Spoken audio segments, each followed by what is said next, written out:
Welcome to the continuation of a highly questionable holiday week. Poppy's very excited. He's been asking for time off. This is Mina Kimes, ESPN senior magazine writer. What do you like on the show today, Mina? We've got trouble in paradise in Foxborough. Oh, look how happy she's made by that. Look at it, Dale Poppy. Objective journalist. Look at it. He said the big deal that Tom Brady's trainer was banned from the Patriots team facility. All right, let's see what you're asking me here. Are you asking me if the most successful franchise in pro football right now, with a quarterback who ages differently than every other quarterback who has come through history, if that team that has also had big public cheating scandals, if they might have a doctor who's not a doctor, who just got kicked off their team plane, the locker room, who is Tom Brady's personal assistant, has been working with Rob Gronkowski and the entire staff. He's got a relationship with Belichick that is now frayed. Belichick has kicked him out of there. Of course, that's a big deal. The most private organization in sports, you don't get this kind of information out of there, and it makes you wonder whether Belichick and Brady have an issue that is much larger than what we're talking about today. Yeah, Dan's right. This is a big deal because it's about Brady and Belichick. For years, the Patriots have had the best coach and the best quarterback in football, and somehow they haven't had that much drama despite the scandals he mentioned, despite Brady aging, despite the fact we're constantly debating over who's important. They've maintained this quiet equilibrium until now. This is their Jay-Z and Beyonce in the elevator moment. This is a fissure in the seemingly perfect relationship, and we are going to keep talking about it until the Super Bowl. Mina was saying something interesting on the radio that's worth examining. Is this all over Garoppolo? Like, is there an issue between Kraft and Brady getting Garoppolo out of there because Brady didn't want Garoppolo there, and maybe Belichick was saying, hey, my quarterback's aging. Like, how much of this can we do recklessly and how much can we do responsibly given how private that organization is? I didn't even throw it to her. I just said it. I just threw it to her and I forgot. My bad. Can I say something to Tom Brady? Please. Hey, Tom, you can leave the Patriots, buddy, and come here to Miami. You know, you come here to Miami, you join the Dolphins, and you can bring your trainer with you. We love those kind of sketchy doctors. We specialize in sketchy doctors. You'll be at home here. You'll be at home, Alex Guerrero, you know, a Spanish-speaking trainer, too, you know, fits right in. Okay, I don't know if this doctor is actually Hispanic, but his name is Guerrero. Will NFL owners be open to Diddy and Colin Kaepernick buying the Panthers? Wait a minute, you're serious? This is a serious question you're asking me. Whether that club, boy, those anthem meetings would have been a lot different if Diddy and Kaepernick had been in them when the owners were all panicked. No, these guys don't want Diddy, an entertainer, a mogul, a guy with a totally different sensibility. They want another 80-year-old old guy. That's what they want. They don't want someone like Diddy.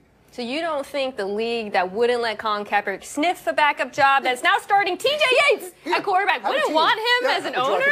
Would you like a team absolutely instead? crazy. Not a job, the whole team. I don't know if Diddy is a realistic bidder. I do know that the NFL would benefit a great deal from having a black owner, despite the fact that 70% of the players are black. They've never had one. And if you look at everything that's happened over the last year, Bob McNair, the prison inmates comments, everything that's happened over the anthem, you realize they would benefit from a little more diversity at the top. They would, but the issue with this is you don't know how much this conservative organization wants in the room. They'll take diversity. This kind of diversity, younger diversity, I'm not sure about that. They want fellow people who have commonalities with them, and Diddy is not that. Does Lane Kiffin deserve another job at the Major Football Power? Lane Kiffin is the purest kind of impure. He won a bowl game last night by 1,000,000 points. He just signed a 10-year contract. He's reinvented himself at FAU in a very red Boca Raton way. And this is a guy, if you don't care about how it looks, if you don't care about someone who's controversial, who will make your offense better, who will sell tickets because he's going to be someone who's different than all the other coaches and how he behaves publicly, if you want to make a splash, to me, I think this is the best way for Lane Kiffin to make a splash. To win, to be interesting in the press conference, and then to be a guy who's going to fight with every coach in college football because he doesn't care very much what you think of him. Yeah, I don't know about deserve. I think he will get another shot for a couple of reasons. One, what he's done at FAU is nothing short of remarkable, taking a 3-9 program, turning into an 11-3 program. His offensive chops are evident, too. As Dan just laid out, he's marketing gold, and that matters in college football because you need a coach who can draw attention and players and recruits and make the media. I mean, we're talking about FAU and the cherry bun tart cherry Boca Raton Bowl right now. Yes. My only concern, however, is that when he does end up at a Big Ten school, we're no longer going to get the unnecessary onside kicks and the weird tweets. And what's going to happen to his tan? Oh, that's true. Oh, my God. If he were to get like the Wisconsin job, he would go from red to pink to pale. Seems unnatural. Oh, did you see what he said after the game? Did you hear our fans at the end of the game? No, you didn't. Did you hear what they were saying? I didn't hear what you were saying. I heard it. I just heard no. We want Bama. That's what they were saying. And I was like, no, not so fast. You ain't ready for that yet. So I got no idea about polls. So I don't even know how that process really works. I'm just trying to win a game. So to be clear, you don't want Bama. Well, I would love to play Bama. I would. I'd feel sorry for our players, but I'd like it. Look out, Tricky Nicky. He's coming for you, buddy. He's I'm coming to telling get you. He's coming for you. I mean, Kiffin loves to say stuff like Saban told me to take my hat off in a meeting. I'm here for Kiffin to the SEC feuding with Saban. Before the show, he said he likes Kiffin because he doesn't like Tricky Nicky. His exact words, the enemy of my enemy is my friend. Are you impressed that Derek Cheater further complaints from Marlins fans? My father is calling him Derek Cheater now. That is the new nickname. My father is mad at Derek Cheater. Cheater doesn't sound like cheater when he says it in his accent. It sounds like Cheater.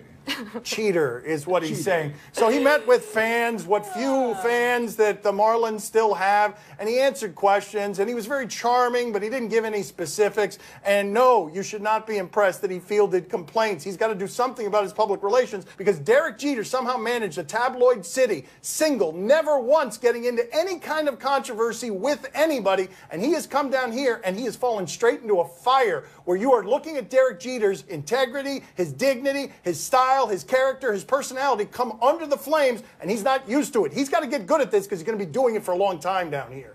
Yeah, I think the fact that he's unwilling to court a little bit of controversy with some honesty is part of his problem here. I mean, he came out last night and said, oh, we have a plan. I just can't tell you what the plan is, which this is not the halfway point of an action movie. You can't do that. I mean, his issue is that he can't be honest about what's happening. The fact that they are deliberately burning it all down, and for years this organization was run like a pawn shop, and not even a nice pawn shop, like a pawn shop that has 2 stars on Yelp. He can't say any of that. Instead, he's saying words like financial reduction and flexibility, which doesn't mean anything, Jeter. That pawn shop only has 2 stars because of the brothel it has in the back where baseball keeps going to get all its money and its profits as it gets a market price of $1.2 billion for a franchise that everyone's telling us doesn't work. I gotta say something to this guy, Cheater. You know what I mean? Oh, hey, no. Cheater, I got news for you.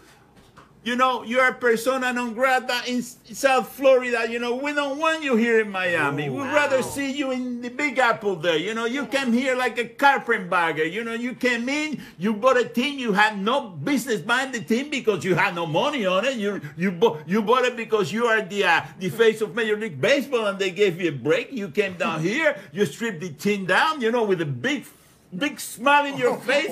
I go to a Hits game and you're right there. I go to a Dolphins game, you're right there. Yeah. You know. I won't see you in a Marlins game because I'm not going to a Marlins game until you leave town. Right. We don't want you here. Right. You know, you gotta leave. The sooner the better. Well, maybe you'll hear him better this way. What he leaves unstated is he wasn't going to Marlins games before either. You gotta spoil the fun.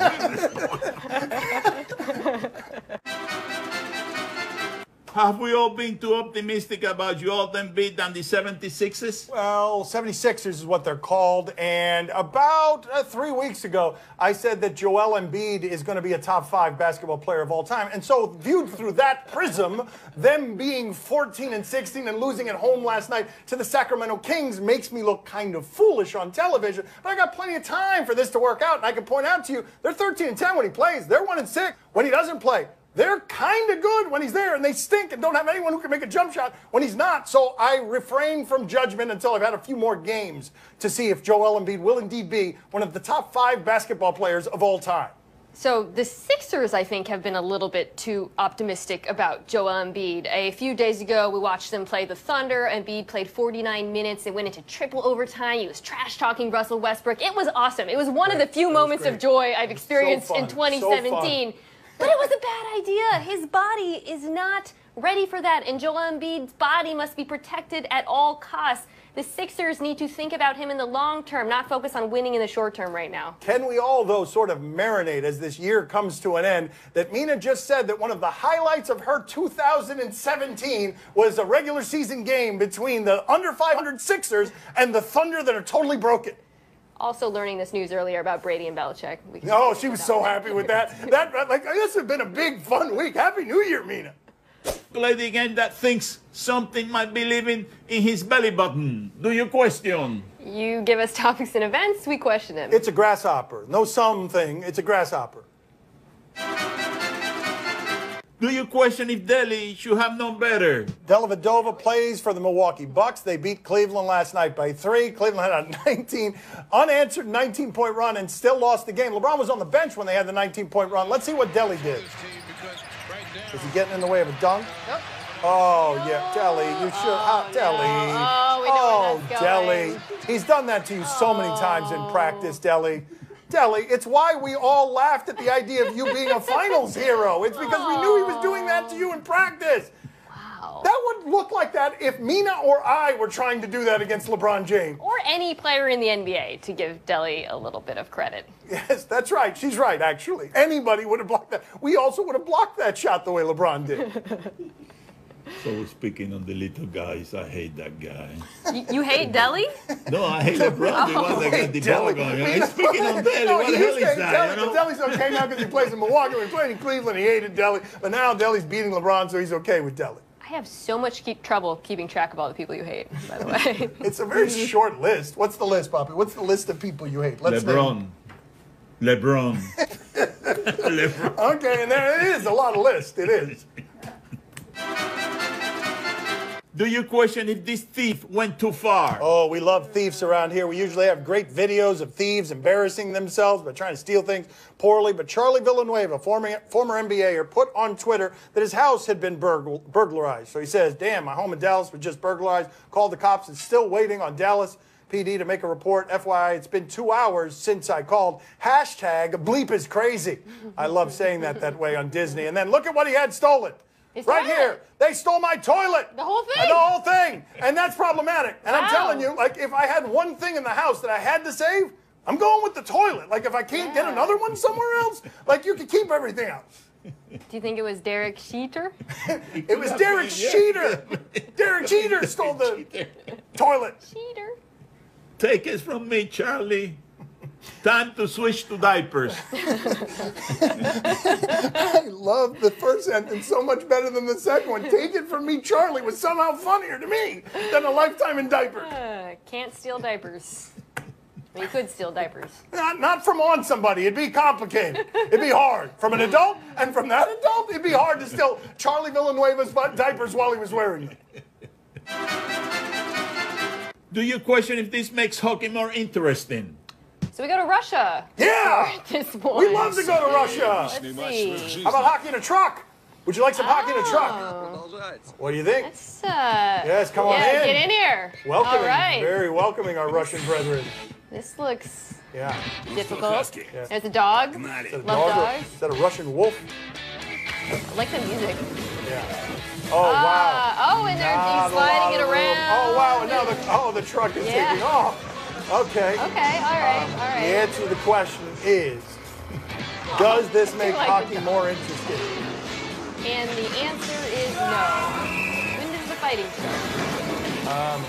This referee, what did he do with his life that this is where he ended up? Like, I understand. And the driver while I'm at it. I mean, like, they're not even able to pass or shoot. Nothing is happening. They're just sliding around That's the back right. of a truck on skates. It's how we would all look if you gave us skates and ice and a stick. We would just all, like, we'd all look like that. To be clear, I can't tell the difference between that and a normal hockey game. Well, at least it wasn't this truck. What truck? On a truck. Yeah. Okay. Oh, no. That looks catastrophic. We don't know that it's catastrophic. It's just funny video. That there's a catastrophe there. I mean, you can imagine one. But maybe what we'll do instead is just ignore that there might have been a catastrophe there and just move on to the next funny video. Do you question if this celebration was warranted? Look how happy Mina is. She loves that she went to an Ivy League school, that she's a trusted business reporter who's studied journalism. And what we're doing now is seeing if a celebration is warranted. That's what we're doing with her education. Let's see. We also just talked about a guy having his toilet stolen. Oh, yeah, you can't celebrate that. All you did was fall. No, that's ridiculous. You're celebrating falling off of the side of your house? Well, you know what? Yeah, thank you, Puppy, for the sound effects. I'm going to go ahead. That celebration is warranted because if you, too, fell from a great height and didn't die, you might celebrate as well. I have seen worse things to celebrate. You have? Oh, really? Yeah. Let's see here. Okay.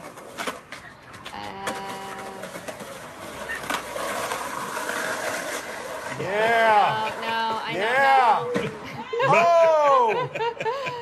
And... Oh, yay! Hey. Yay!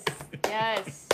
Celebrating total failure. I mean, That's what this show is about. Wait a minute. Total failure. Might have been that truck video that we showed that we said wasn't catastrophic. It might have been.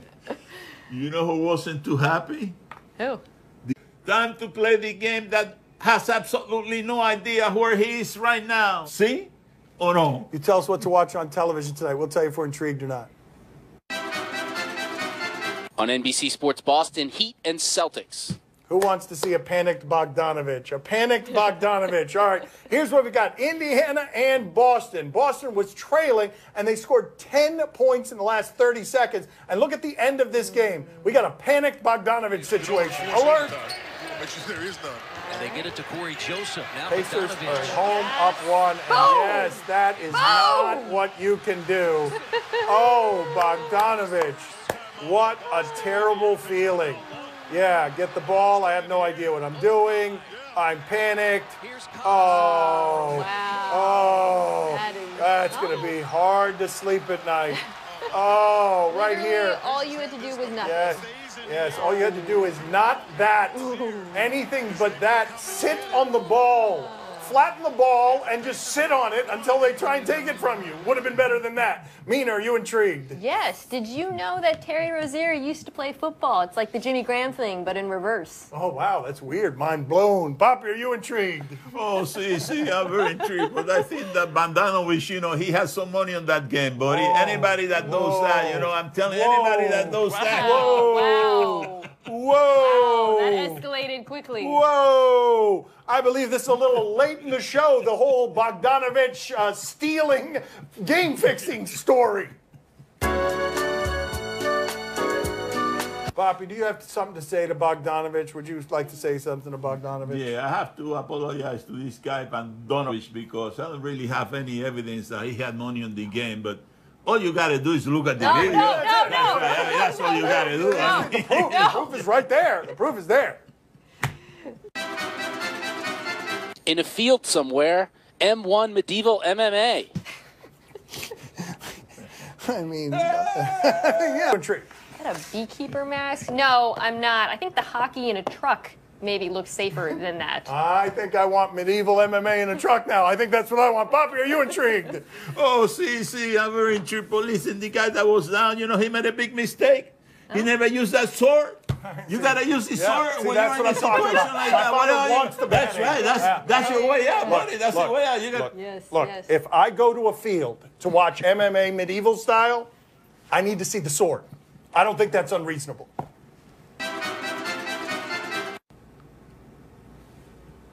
Oh. I'm sorry. No. What were you thinking about, sex? No, I was waiting for it. Okay. That's all the time we have for today. Thank you for watching. We'll see you tomorrow. The Poppy Awards are tomorrow. I hope they clipped that from the beginning so you heard the conversation I'm laughing about. I'm going to show you how it is done, Mina. Ah! Jeez!